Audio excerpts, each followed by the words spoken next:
بسم اللہ الرحمن الرحیم۔ مسکراہٹ دلوں کی چابی ہے۔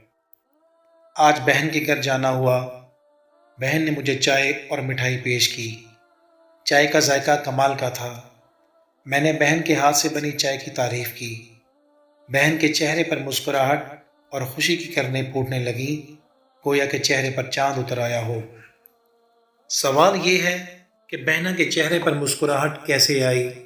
یقیناً تعریفی کلمات سے۔ ایسے ہی ایک دفعہ میں جدہ میں رقم کی منتقلی کے لیے ایک بینک میں گیا۔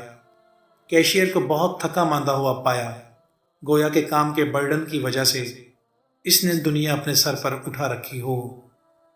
میں اس کے سامنے والی کرسی پر بیٹھ گیا۔ وہ کاغذات میں پوری طرح منہمک تھا، گویا کہ ان اوراق نے اس کی ہنسی چھین لی ہو۔ میں نے اسے مسکراتے ہوئے کہا، یا معلم صوبک الیوم جمیل، سر آج آپ کی صوب یعنی جبہ بہت خوبصورت ہے۔ وہ چونک کر ہنسا اور کہنے لگا، واللہ؟ میں نے کہا، ایوہ نعم، والجیکٹ ایدہ اجمل، جی اور جبے کے اوپر واسکٹ بھی بڑی جچ رہی ہے۔ اب کی بار تو وہ خوشی میں کہکے لگا کر ہنسنے لگا، پھر میرے ساتھ گپ شپ کرنے لگا، گویا کہ اس کی تھکاوٹ اس کو بائے بائے کر چکی تھی۔ اسی طرح میں ایک مرتبہ مدینہ منورہ کی نواحی مسجد میں نماز مغرب پڑھنے کے لیے گیا۔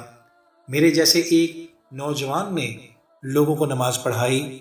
مجھے اس کی حسنکرت اور خوبصورت آواز نے اس سے ملنے پر مجبور کر دیا۔ میں اس نوجوان کے نکلنے کا انتظار کرنے لگا۔ وہ مسجد سے نکلا اور میں بھی جلدی سے اس کی پیچھے ہو لیا۔ دونوں طرف سے بڑی گرم جوشی سے مصافحے کا تبادلہ کیا گیا۔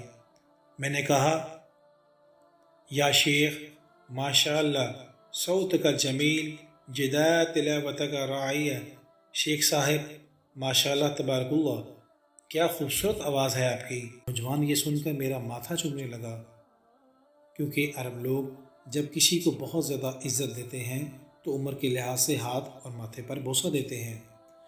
اس نوجوان کا گلابی چہرہ مسکراہٹ اور خوشی سے ٹمٹمانے لگا۔ ڈھیر ساری دعائیں دینے کے بعد مجھ سے رخصت ہوا۔ اہم اور ضروری بات یہ ہے کہ آپ کو کون سی چیز مانے ہے لوگوں کے ساتھ ایسا معاملہ کرنے سے، کیونکہ ہم مسکراہٹ اور اچھے کلمات اپلائی کرنے میں، استعمال کرنے میں کنجوسی اور بخل سے کام لیتے ہیں۔